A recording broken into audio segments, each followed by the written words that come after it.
Ndodhemi në Ferras, në Bashkinë e Fierit. Jemi këtu së bashku me Ministrin e Mbrojtjes dhe Kryetarin e Bashkisë Fierit dhe të gjithë forcat e emergjencave civile dhe ato të forcave të armatosura.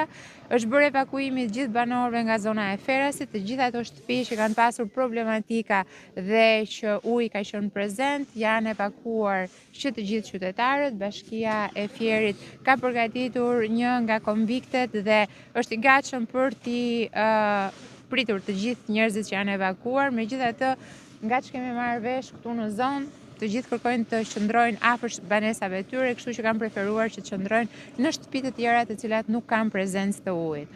Megjithatë, duhet themi një fakt shumë të rëndësishëm, do ta thotë Ministri i Mbrojtjes, nuk ka pasur çarje të argjenaturës së Ferrasit. Thjesht niveli i ujit është më i lartë se vetë argjenatura, kështu që ka pasur hyrje të ujit në zonat e banuara, por jo çarje të argjenaturës, siç është thënë deri tani në disa nga infot të shpërndara në media.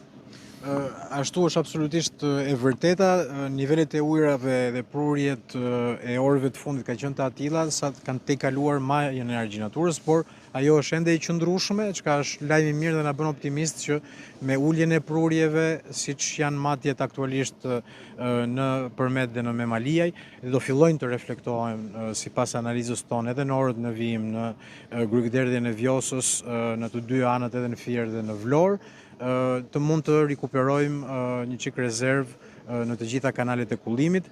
Hidrovorët gjithashtu në të gjithë zonën edhe deri në Darzez janë kapacitet të plot për të krijuar, siç e thash, rezervë optimale në rast se kemi vërshime të tjera. Do jetë mbrëmje dinamike. Forcat armatosura dhe emergjencat civile të dyja bashkive Fier-Vlorë janë në terren. Pranë banorëve, evakuimet i konsideroj të jenë kryer në mënyrë të suksesshme, pavarësisht dhe mirëkuptojmë sigurisht banorët duan të qëndrojnë pranë banesave. Kemi akomodim dhe në Fier, siç e tha zëvendëskryeministri, dhe akomodime dhe në Vlorë, qoftë në struktura shtetërore, qoftë edhe në struktura hoteliere që janë bashkangjitur në këtë iniciativë. Sa është numri i personave të evakuar? Aktualisht kemi 20 persona të evakuar në pjesën e Vlorës, të fshatrave përballë. Është ende në evakuim sipër Bishani në disa situata, kështu që është situatë dinamike dhe do i përgjithsoj për shifrat, dhe kemi edhe 15 familjar këtu në Ferras.